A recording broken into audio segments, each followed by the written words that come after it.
Let's dive into the discussions shaping the nation.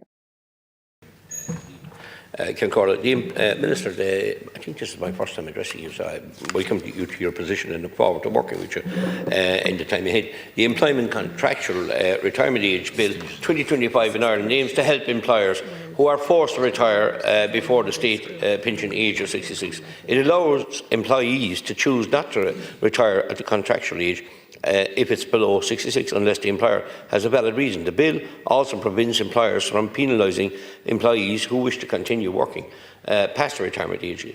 Its goal is to bridge the income gap for early retirees, encourage longer working lives and support broader pension reforms to ensure stable and predictable retirement incomes, which we support in Independent Ireland.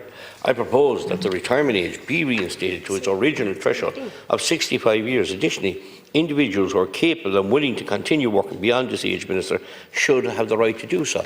But you see, the problem is we have so many issues in relation to people that, deserve a bit of respect at an age. I have a gentleman who his pension was withdrawn from a few weeks ago, and I raised this in the Dáil.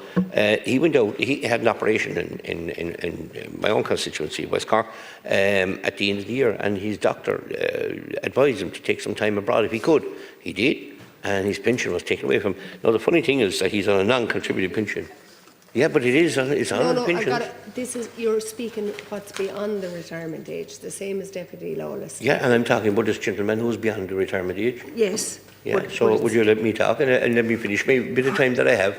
Well, so the point I'm trying to relevant, Deputy. It is very relevant. There are the rules. This is very relevant. But I'm just saying the unfairness of a person that's trying to, I suppose, to have their pension, they're trying to, enjoy a little bit of life at 75 years of age, and that's very unfair. And I think that needs to be looked in as part of this bill going forward. That we certainly would look at that and look at Bus Éireann as well.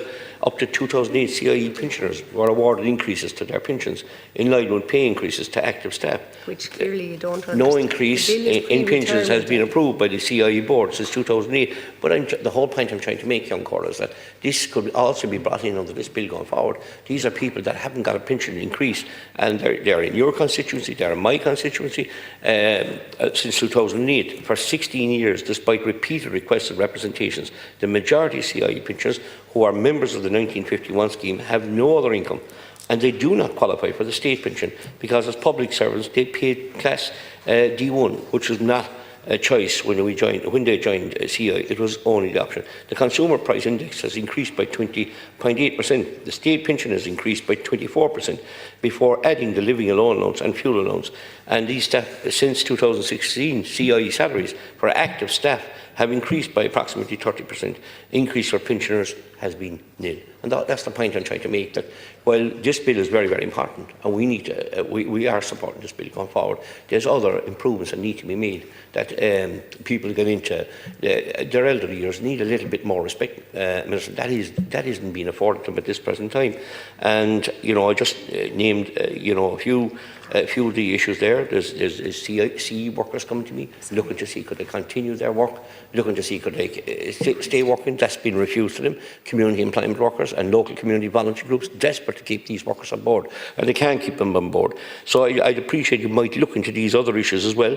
Women's pensions, that's a hugely important issue. How many women come to us, that are in retirement, that worked hard all their life at home, and they've been left without a pension, and that's a very unfair situation that people find themselves in. And I would ask that while this bill is going in the right direction, and as I said, we're supporting that bill, that other areas like that, where women have worked hard and deserved that credit in their life and have been refused that little bit of extra pension, or even a pension at all, or much of their pensions are based on their husband's income.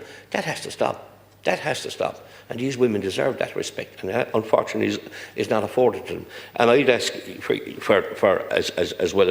as well as supporting this bill, that these other areas need serious looking at, Minister. So to give this ease of mind, as I said, I'm very concerned about a lot of the women who basically work very hard and got zero pension in some cases, and that's not good enough for a state that prides itself in looking after its elderly. It certainly hasn't looked after a certain amount of women that have come to me down through the years, and I found that they've been left wide open in relation to any kind of pension. And you can't base a pension on basically your husband's salary or your husband's pension as such, and that has to stop, Minister. Thank you, Deputy Richard. Like, share, and subscribe, and let us know your thoughts in the comments. We'd love to hear from you.